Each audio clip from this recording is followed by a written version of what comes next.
to be reflected in the additional number of beings which are coming in. Is that just my experience, or maybe more the mechanics of how though the interplay of those energies expresses itself, or something else, or whatever it is? I appreciate your wisdom and insight on this, please. Indeed. It might be a little bit of everything. And by that we mean, of course, your own core values would seem to be elevated. They expand, your own awareness expands, and this is very favorable. And as the old saying goes, like attracts like. So you draw to yourself more of the same energy, more of the same patterns, more of the same thoughts. And this creates a kind of a wave pattern, not unlike you going to a beautiful pond where the water is crystal clear and like a mirror, very still. But you put your hand in it and you begin very gently to move that hand. So you would create a very gentle wave pattern that keeps expanding. And as you continue to do that, more and more of the water becomes affected. So, in a similar manner, you move consciousness, you move the patterns around, and you open yourself up to more of the same. So, it is not insignificant when you align yourself, when you open yourself up. Of course, it may appear that everything stays the same, but subjectively, you know that the atoms and molecules move always. As we have suggested before, the table behind you, or the books, your glasses, everything else, may appear solid and steadfast, and yet the atoms and molecules that make those shapes are derived directly from consciousness. And they willingly participate. But that is not the only forms that consciousness expresses itself as. Your own form, your own corporeal form, again, though for all intent and purposes appears to be solid, is also constantly in a state of motion. There is nothing that is not in motion. Everything is in motion simply due to the properties of consciousness itself. So the units of consciousness are always active. There's nothing that ever sits still or stands still, in spite of appearances, because your own senses can only interpret a certain wavelength of patterns. But you can sense, using your inner senses, you can sense the movement of energy, how it realigns itself constantly. Some of that energy is to maintain the appearance of solidity, but that energy also changes constantly and consistently. The bones, the material that makes up your bones, the material that makes up your tissue, your blood, and so on and so forth, is also active. Of course, it will not simply pack up and go. That would be highly inconvenient. However, it is always in a state of flux, always in a state of transformation. You can experience that when, say, you cut yourself or you break a certain body part, it repairs itself. The same thing happens at the level of thought. Your thoughts are always in flux. So you give expression to many different kinds of experiences. Everything starts from thought. And from that point on, different patterns create experience. Everything is the result of perception. That is the nature of reality. Your perception is what causes, and we don't have to define cause, it just causes. Mm. Does So, that help you? yes, it does. And just for clarification, and it's my interpretation based on my belief experiences, that when I channel several entities in a short amount of time, like back to back to back, that though those energies themselves form another energy, which would then have a different effect are separate from the other three, let's say, original. So I'm actually getting many multiples of Just vibration. the just the act of opening yourself up. Of course, primarily, as you have stated, you interpret a certain pattern of energy. So the energy itself and how you interpret it may be different, but you benefit from that opening.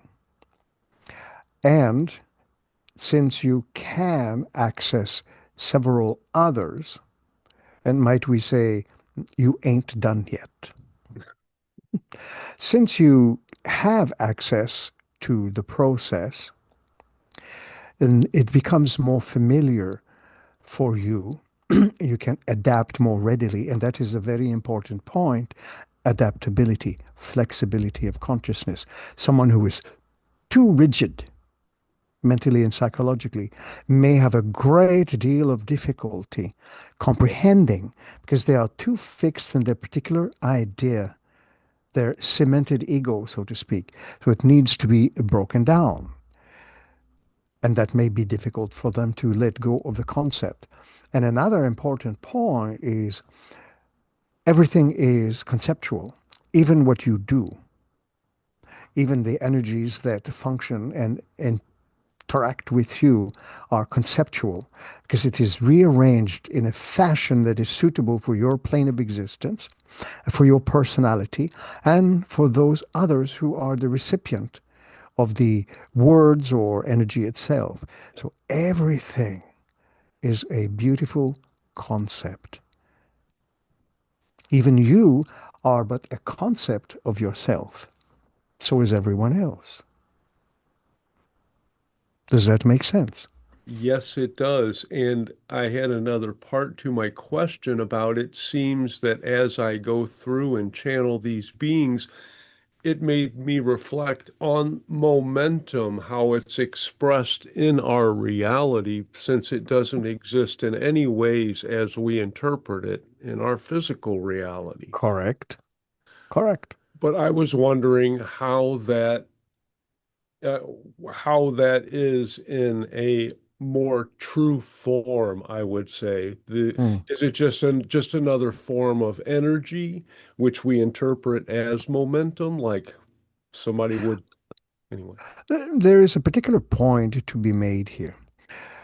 Everything is energy, first of all. And it is very common to say it is just energy, but energy is also personality. Perhaps not combined in a fashion that you might be familiar with in your particular realm or reality, but everything is personality. And you are all multi-dimensional beings. You literally exist in all dimensions. You can only usually have perception of that in a particular slice of it.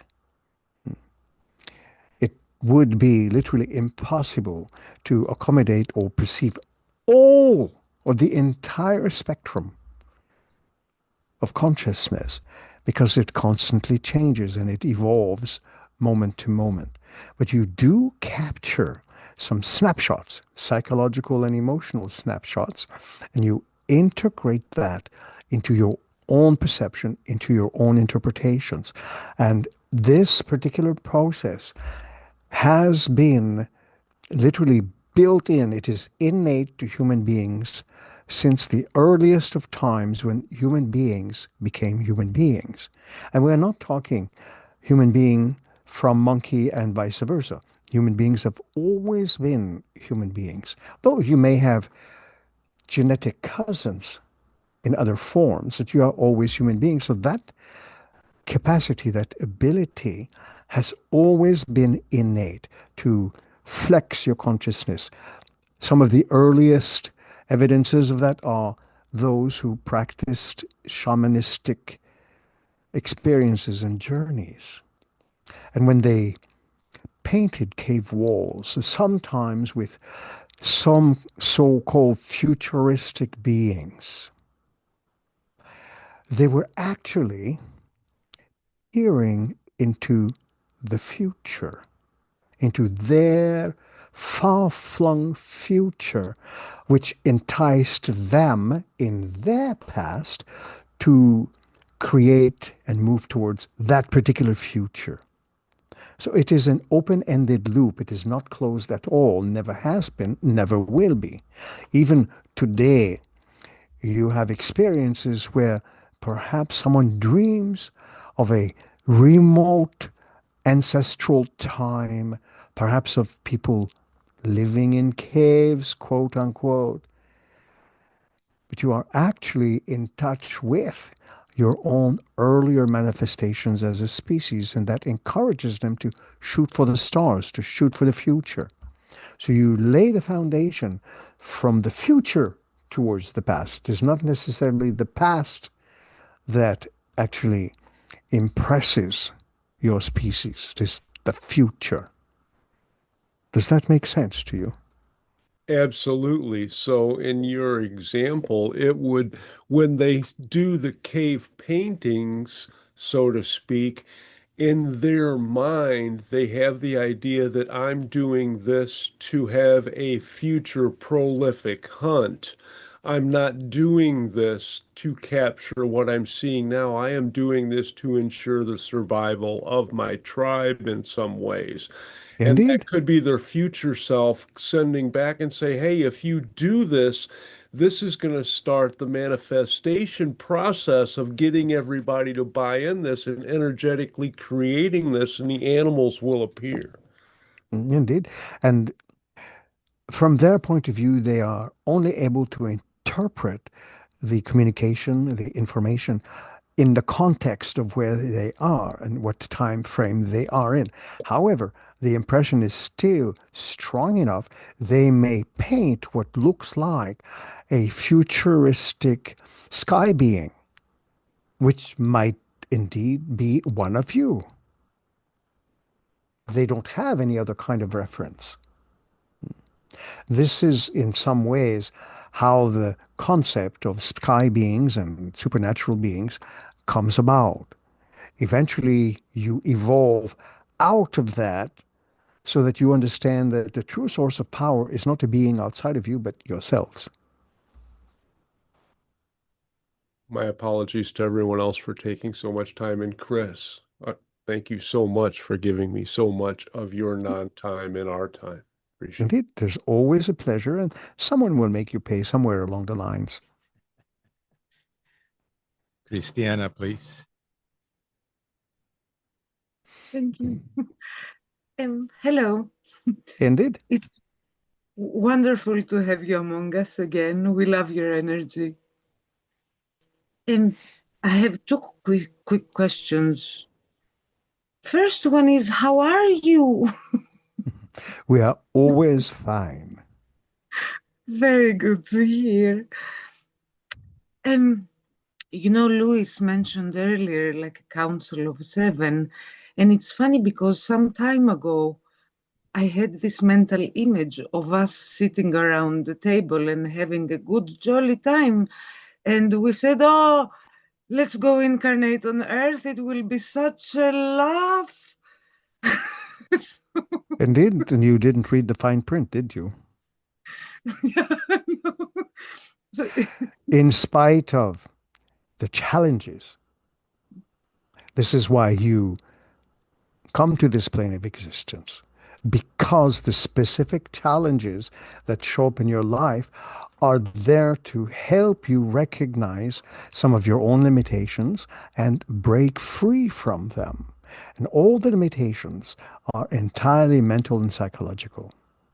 And they manifest or they show up in life as perhaps some kind of family drama, some financial drama, work drama, relationship dramas, and all of that. But at their base, they are also all conceptual energy, and you use that to build a stronger foundation and a stronger understanding of what life is.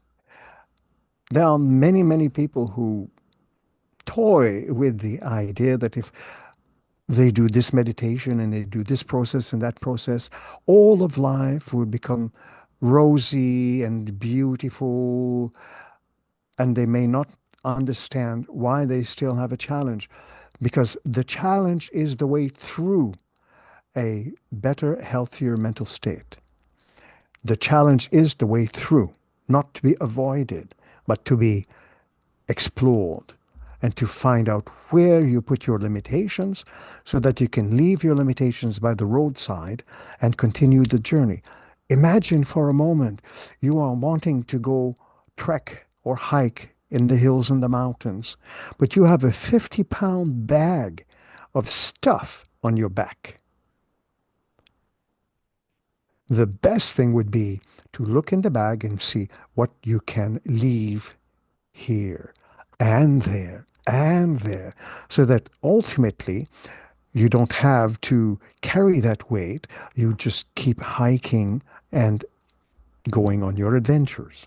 Does that make sense? Very much so. The Hitchhiker's Guide to the Galaxy is a worthy read because it has all sorts of innuendos about this very thing, about the challenges themselves.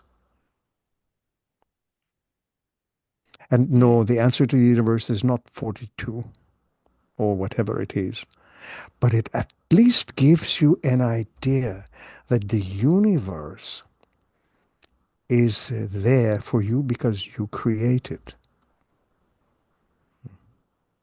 In other words, there is no outside.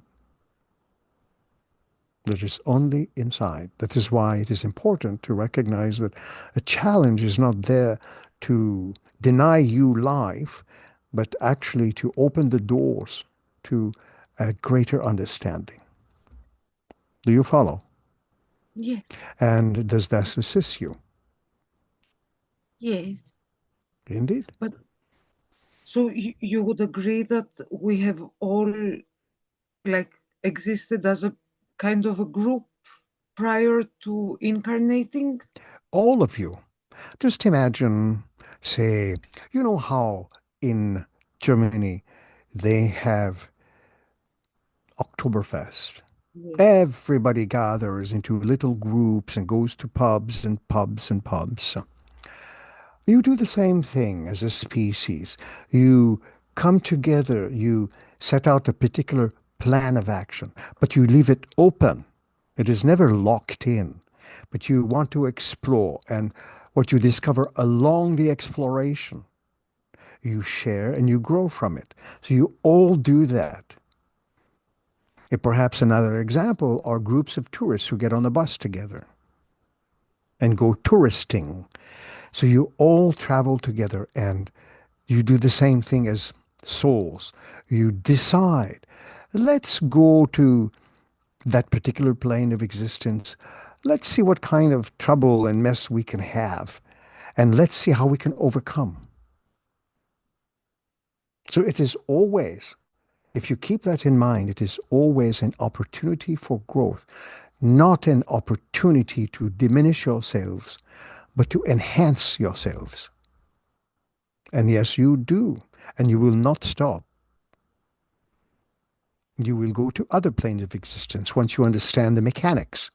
You will go to other planes of existence and perhaps raise a little hell too, because that's just part of the fun.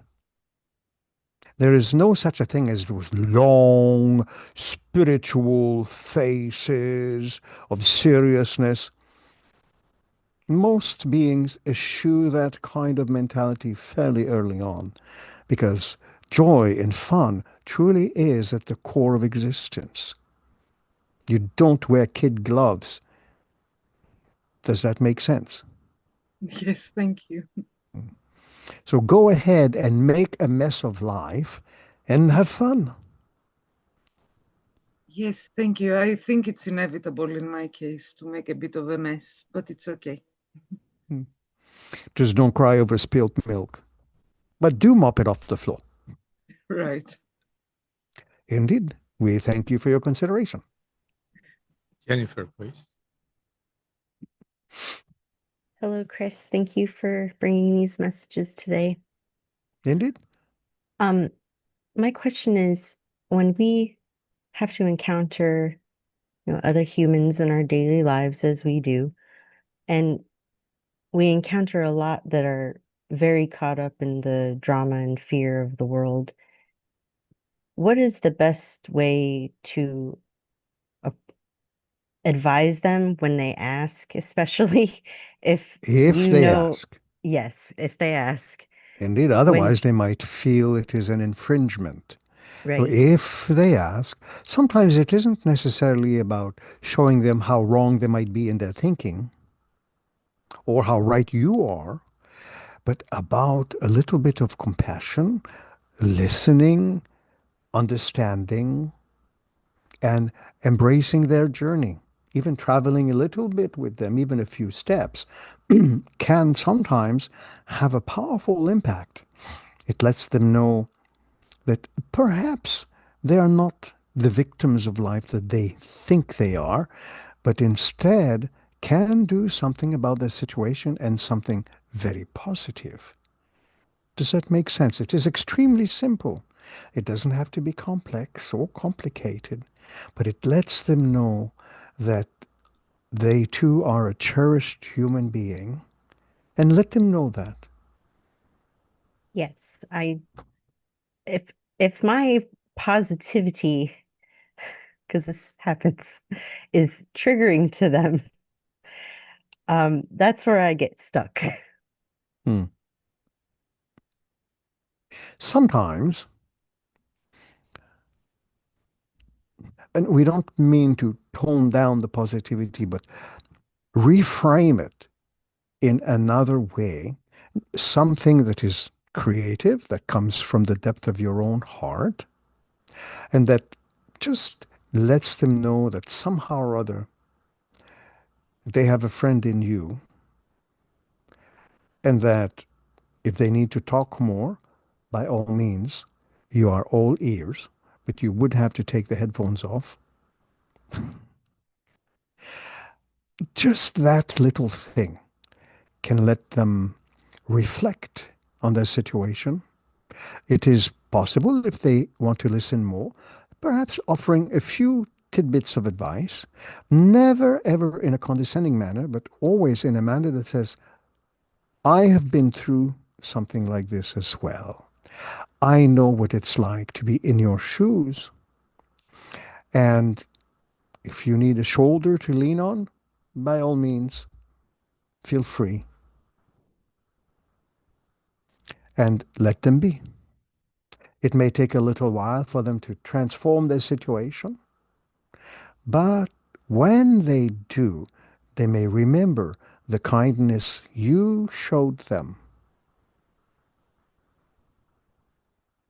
And that may mean more than you will ever know from their end.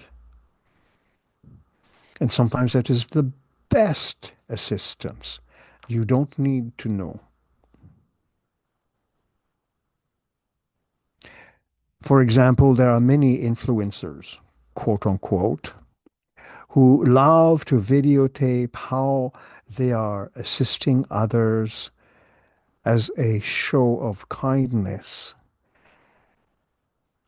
Very often, such a show is self aggrandizing as opposed to being genuine because they want to be shown in a good light. Sometimes the kindness behind the scenes is more valuable. And it is interesting how the universe, as such,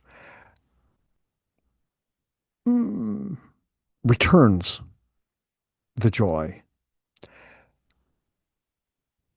For instance, perhaps you see someone begging for coin. Some people may say, ah, what a terrible human being, can't even get a job. That's not the point. Perhaps dropping a few coins without any reflection other than, here, the universe may return that tenfold to you. It is not that you expect it, but it may do that. Just a show of gratitude from your own heart. And there is great joy in giving in that particular way.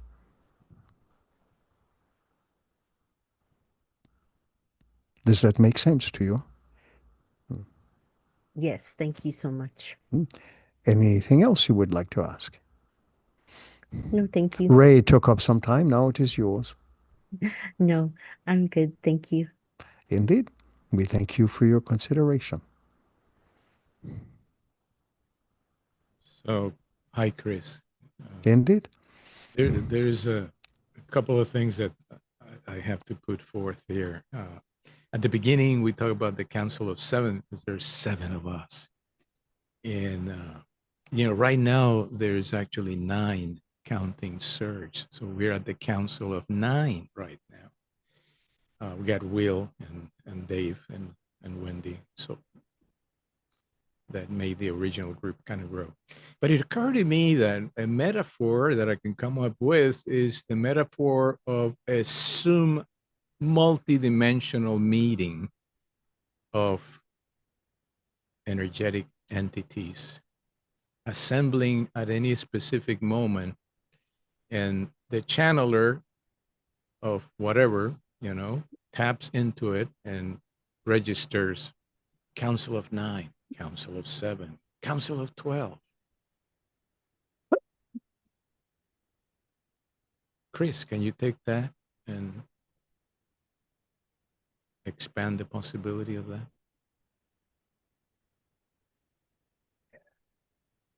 Birds of a feather like to stick together. So you have friends that you communicate with, that you get together with in dream states. Always, even if you have no recollection, you always have those connections. And they sometimes follow through lifetime after lifetime because you guys like to hang together. You explore ideas and count tales. You tell tales, sometimes tall ones.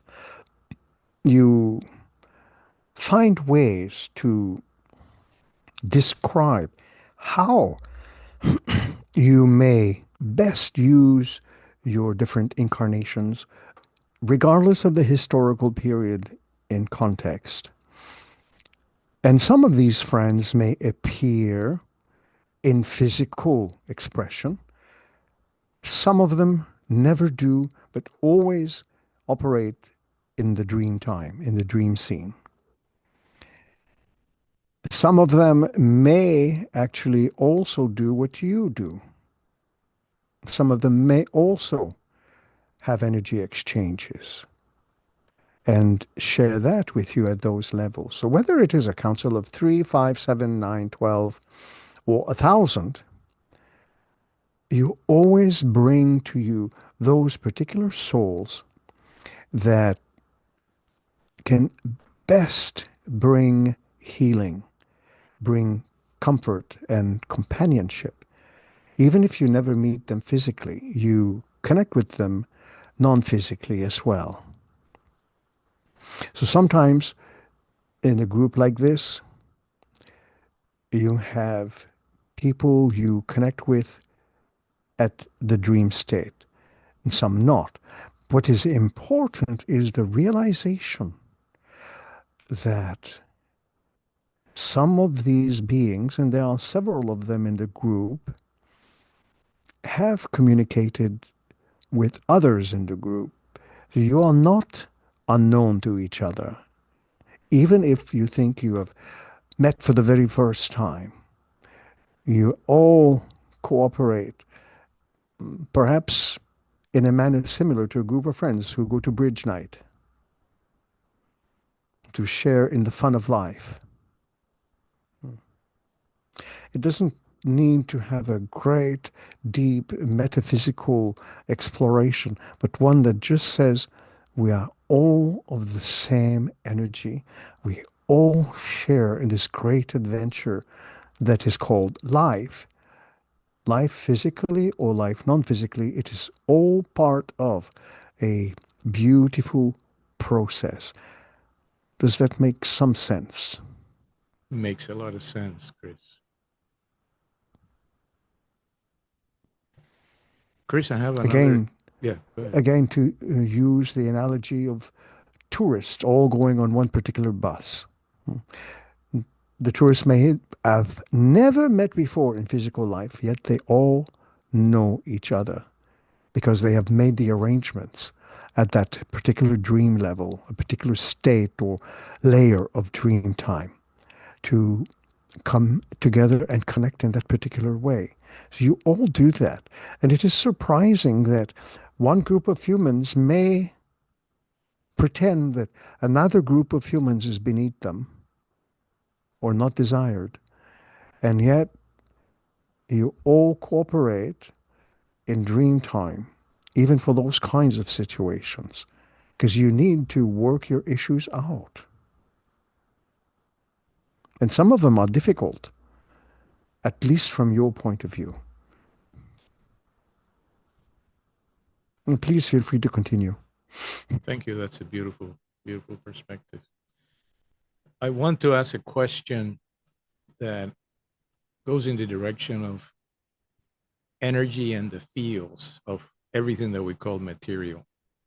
I had this experience quite a few times in the past, going back years, but most recently I had a couple of them again, in which I can see the assemblage of the energetic field that gives the form that it's in front of me.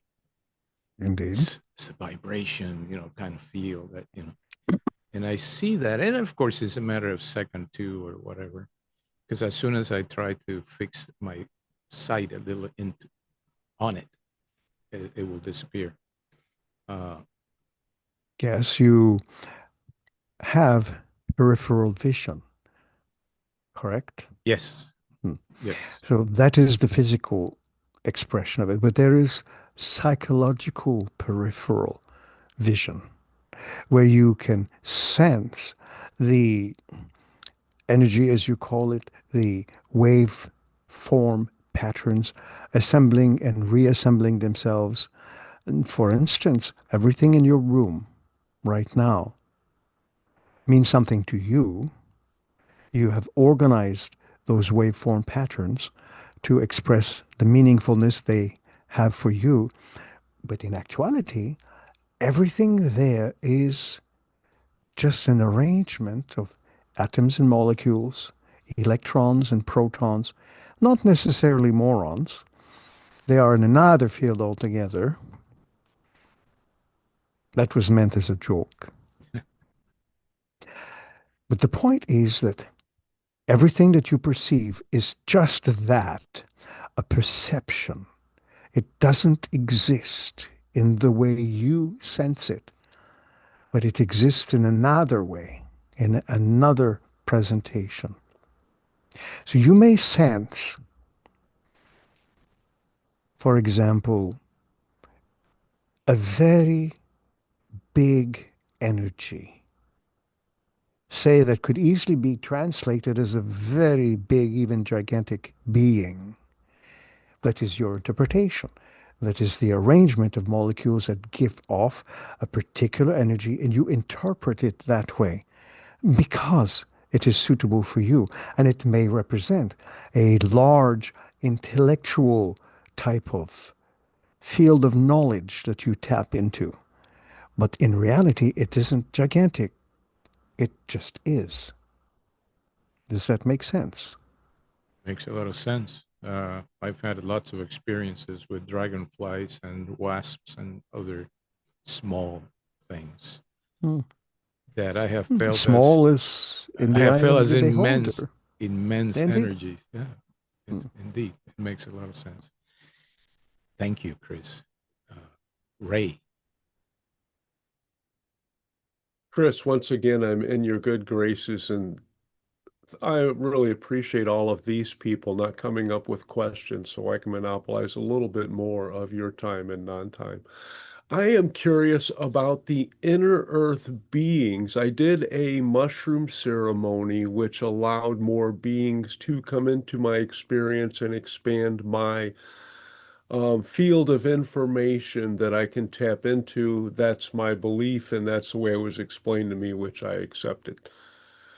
But the inner earth beings have come on strong since then and have directed me, um, or given me advice on what our group should do in relation to the hybrid children event that we have coming up on October 12th and on other things. And they are quite joyous and energetic and emphatic about it. Can you or elaborate on them, please? This is all rather new to me, and my physical self really likes insights, and you Hmm. are really good at that. It is interesting and telling that you use the word inner earth. As we suggested earlier, in reality, nothing exists. So there is no earth. There is no room you are in. It is an arrangement organized through your perceptions in accordance with the even wishes or desires of consciousness. The same thing applies symbolically. So the inner earth and such beings actually have to do with your own inner states. It is symbolized in that way for you to relate to. And it doesn't mean that those beings are imaginary or not real. They exist, but they exist in a symbolic manner in your own inner realm. So you could even say that when we or others reference the universe, it could be spelled Y-O-U, because the universe is you. You are the creator of the universe. You create your own experiences.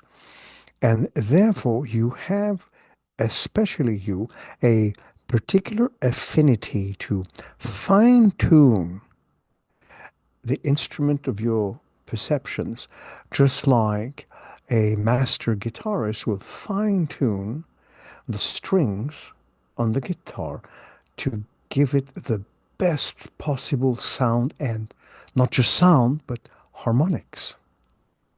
So when you reach deep into your own meditative state, you, in a way, are fine tuning the harmonics that exist.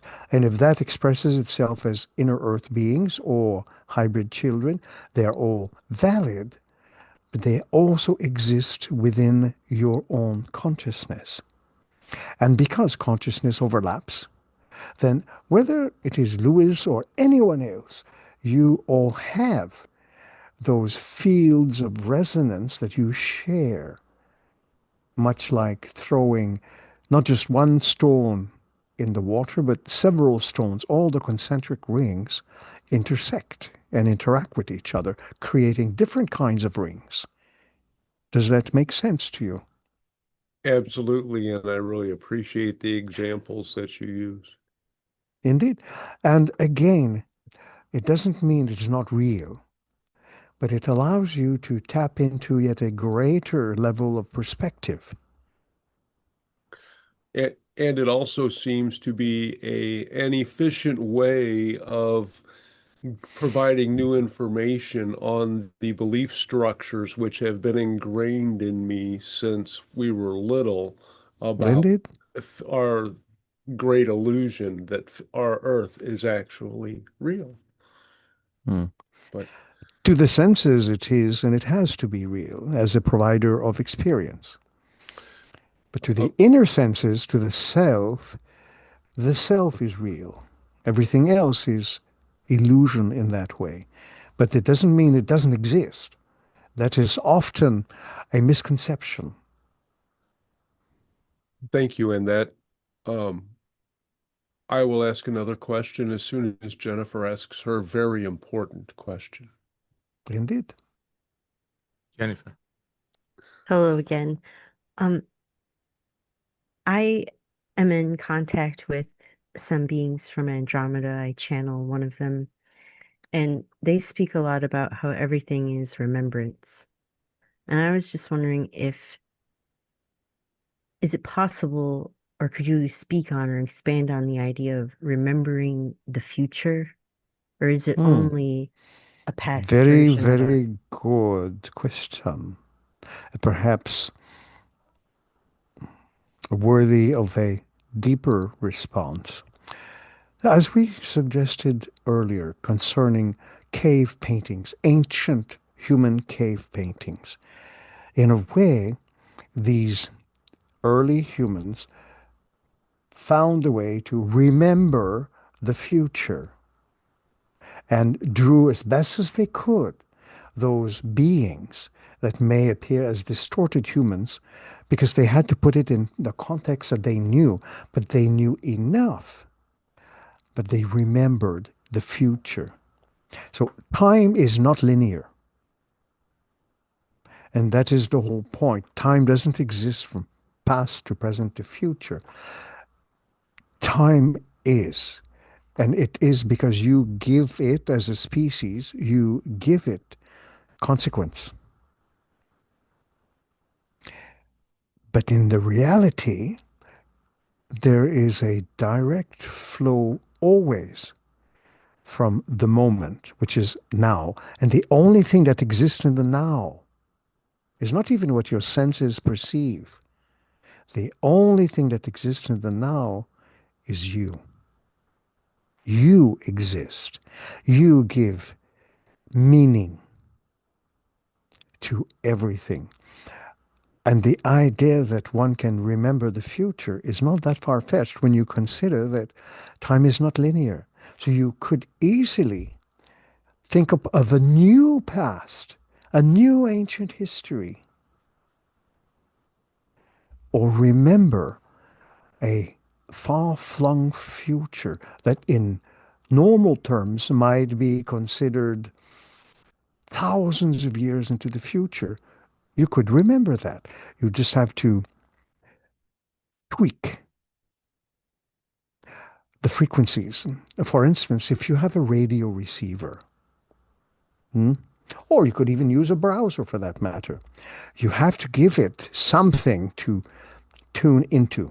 With the browser, it is an address, a browser address, an internet address. With the radio, you turn the dial until you get the station that you desire. It is about tuning into a particular process. Now, of course, ordinary daily human existence is full of attention grabbing details. Most of the time, they are fluff. Once you recognize that you are what matters in your life, all of the extraneous fluff can be toned down so that you can see the forest and the trees from above. And that makes the game even more interesting. Does that also make sense to you? Yes. It to me, it's sparking a different way of thinking about things like psychic abilities and prophecies and things like that all throughout Mm, history and even today. It's a different way indeed. of thinking about it as well, like remembering a future or you know. Correct. It is about reframing the context. And that can lead to some surprising self-discoveries. So we encourage you to do that. You have a very flexible mindset. Play with it, expand on it, Read all you can on neuroscience and neuroflexibility and so on. Spark your mind to do more. Never give up the search for knowledge. And with that, we thank you. Yes, thank you. And I practice tuning my own radio as well. Indeed. Sometimes you have to get onto your own frequency to know you are there. Because other people's frequencies sometimes want more attention. So be well. That's an interesting lead into something that I was thinking about. Do Which- forgive us of having peaked. Good. We do. I was thinking about the fact that we create our reality, but here we have all these very close-knit relationships, typically family and the very closest friendships that we nurture, foster, and go along with whatever is happening. Can you give us a little bit of, I don't know what to call it, a better view of that from the perspective of the only thing that truly exists is the self in the now? And we should clarify that. The self, as is understood, appears to be one solid state thing. And that kind of approach or idea to the self is self-defeating because the self always changes. It is multifaceted, just like a multifaceted diamond. It reflects the light shone upon it of consciousness in a variety of ways. It illuminates. So all human beings are interconnected.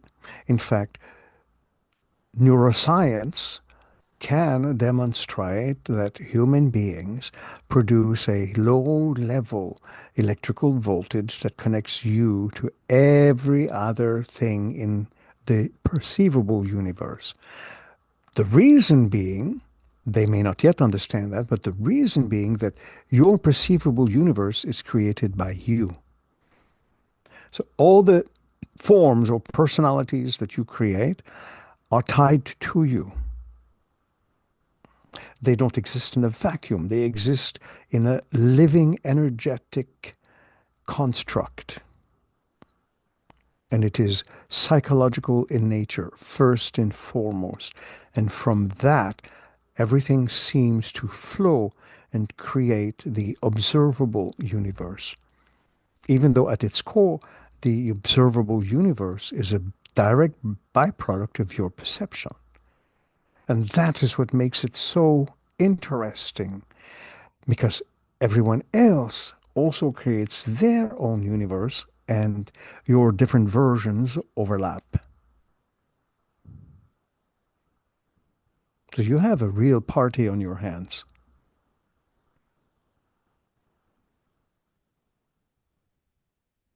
Thank you. Let's have Christiana Anna, please. Thank you. I was wondering, considering that everything is now, why are some people called an old soul? Because Well, that I is have just been a told, common expression, if you like. Somebody has perceived that this person may indeed be wise and may have a certain level of wisdom that they themselves aspire to. And what is truly fascinating about, as we suggested earlier, about the now, is that there is only one thing that exists in the now, and that is you. You are the now. In that now, there are multiple expressions of yourselves and countless other beings that interact in that deep psychological atmosphere. We call it dreamtime. And in those interactions, you have exchanges. And some souls may appear older and wiser simply because they have opened themselves up to more experiences. But technically speaking, all souls are eternal. So they cannot necessarily be a new soul and an old soul, technically speaking. Does that make sense to you? Yes, but it is a bit contradictory and confusing, but I'll process it. And Thank you. that is good because it more or less invites you to explore the concept deeper. As long as you understand that you are the now, everything flows from you in your experience. You are the common denominator in your experience. It's not about somebody else or something else or whatever. It's about you. Thank you. You are most welcome. Now, Right, please. Do you have time for one more, Mr. Kris? one more. Serge. Thank you. Appreciate that. Speaking of time and everything being simultaneous, there are those times when humans experience time of a greater depth and vibrancy, such as when our home team wins the championship or the pinnacle, or when we hold our newborn baby for the first time. Those times are more remembered in greater detail with deeper emotional tags. And I know there is a non-physical counterpart to that energy. And I I was wondering, and there may be different aspects of this, but are humans remembering more of the way that it is interpreted in more of a life review? Or is that because that is such a unique and respected and desired emotion that lots of other energies tap into that moment to get their own perspectives of it, and or both or more? Thank you. So when a team, whether it is baseball, football, basketball, soccer, lacrosse, or whatever, when you all play one team against another, you encourage each other to play the best game possible.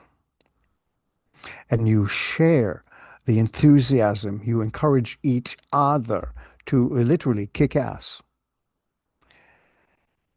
In that way, human beings collectively come together and also encourage each other, whether through dream states or even just through subtle movements of energy, to leave behind or to drop some of their own limitations, perceived or otherwise, and embrace a new game, to change the narrative, to change the mindset, to become more flexible.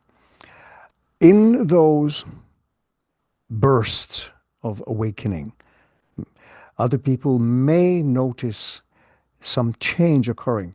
And for example, you may not have yet tapped into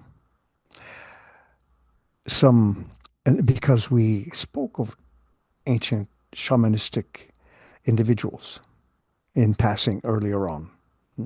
But you have a tendency towards that kind of a mindset. And your ancient self is remembering what you are doing today, how you connect with other intelligences, and incorporates that into its own practices. And you have two of them. One is male, one is female. They do not know each other, not physically anyway, but they do connect in certain shamanistic states. One assists the other. One is counsel for the other, and then they change roles.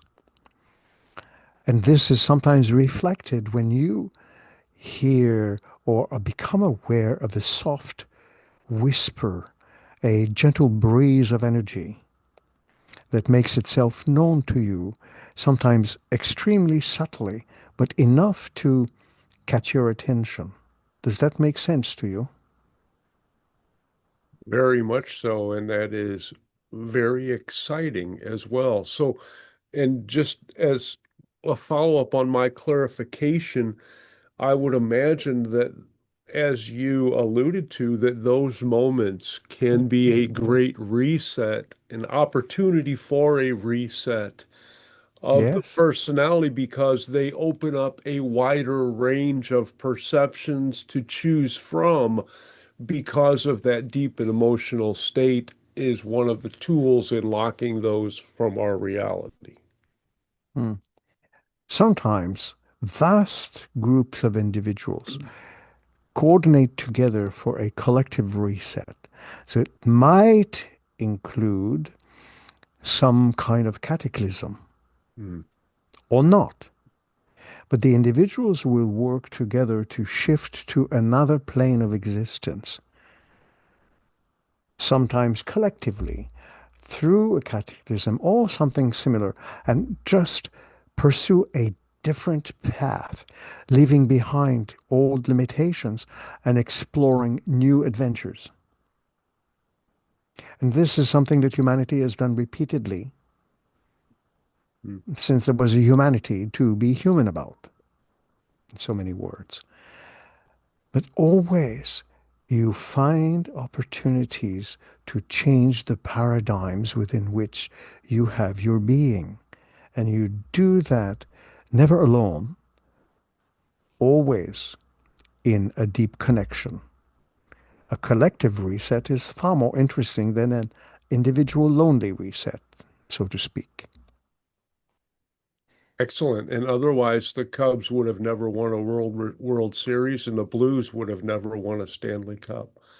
Thank you so much, Kris, for adding your energy tonight. And that's how Indeed, miracles are created too. So, indeed.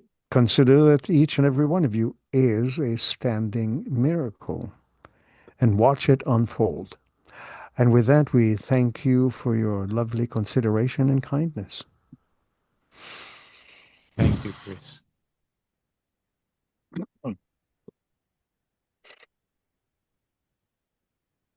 Mm.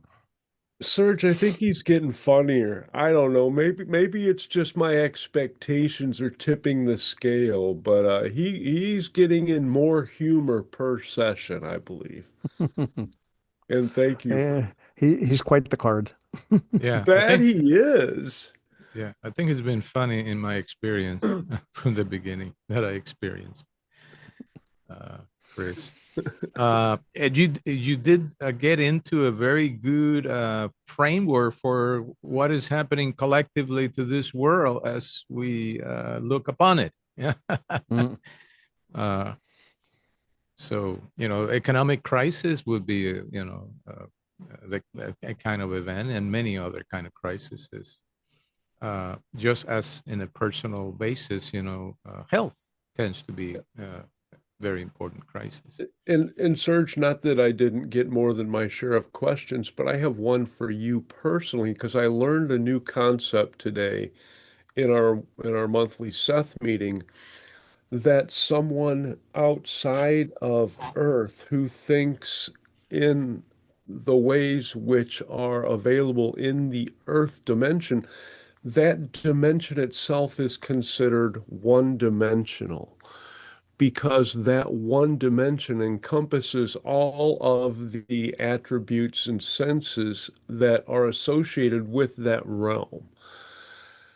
And that just blew me away because I'm thinking, so if you know all of these, you can say, well, and not that anyone outside the realm would ever describe it that way because they're already going to know inherently what that representation is. They don't need to describe it as something else as we do.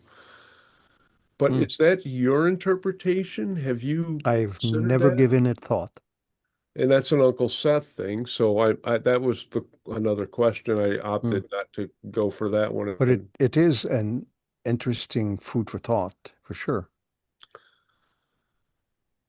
yeah, so if you're, Hmm. you know, if you're in a particular non-physical realm or another realm with different physical attributes, that would be one-dimensional too.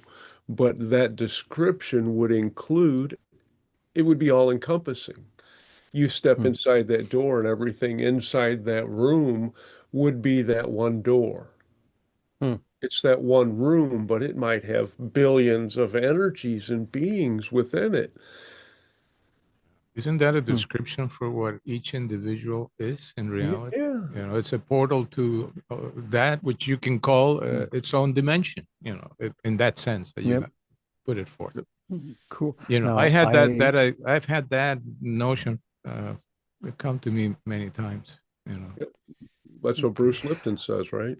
I don't know. I'm not. We're a 50 zillion cell community. We're not an individual. Well, yeah, you know, inside the body resides multiverses are inside the body. You know, the little organisms that are inside of us, you know, they know us as the universe. cool. Now, I have to excuse myself, but thank you very much for the opportunity to share.